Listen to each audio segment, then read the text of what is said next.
I've been asked to comment on this, so that's examine your assumptions, avoid mechanality, and distinguish faith from fixation. Well, beginning with assumptions, that's a huge problem, especially, I mean, for everyone, right?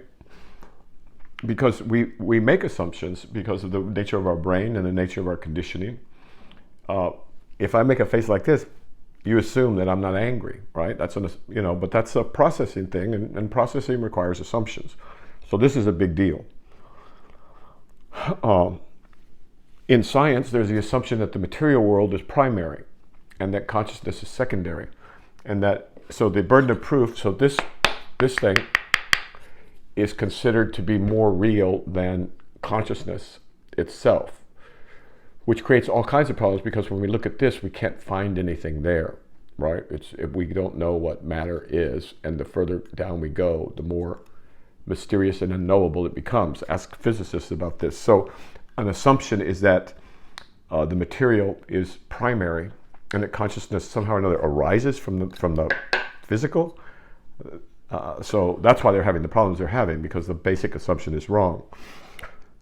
And then distinguish faith from fixation. This is very difficult, because the faith could mean any number of things. I don't have any context, but faith typically is defined as believing that which you would not otherwise believe. And frankly, although in the early phases of these endeavors, faith is important, I believe, in my opinion, in my opinion or my experience, belief is a very, very poor substitute for experience.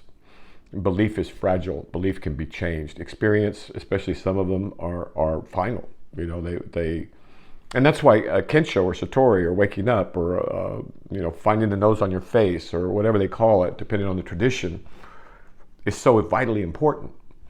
I was reading some of the sixth patriarch of Zen, and if you were to summarize Zen, which he did, what did he say? Yeah, the dogma of Zen, the doctrine of Zen, and it comes down to one rule. The rule is awakening. So there's Zen. In Zen, the rule is awakening.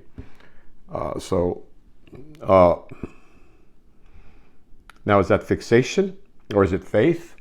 It's neither. In this case, I'm just describing the way someone else described it 800 years ago. No, 1500 years ago.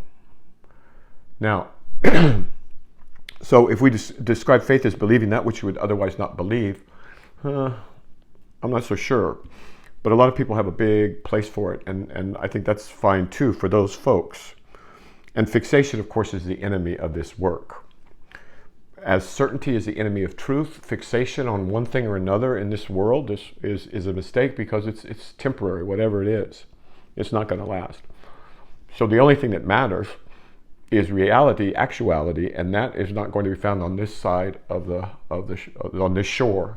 It's found on the other shore, and that's what this whole thing is about. Is getting to a place where you don't need faith, you don't need belief. What you need is understanding that comes from experience. And you're not going to get that by being fixated on one thing or another. And so the tagline for the way in 2023 is the first line, as translated by Thomas Cleary: a way can be a guide, but not a fixed path. All right, and so a word for the way is nature, or God, or simplicity and naturalness itself. But in any case, there cannot be fixation. That's deadly. A way can be a guide, but not a fixed path. If you find an idea like the Buddha on the side of the road, then kill it, right? That's the rationale for that Zen proverb. Okay, so I'm going to stop there. These are huge, big questions, but keep them coming. Thank you.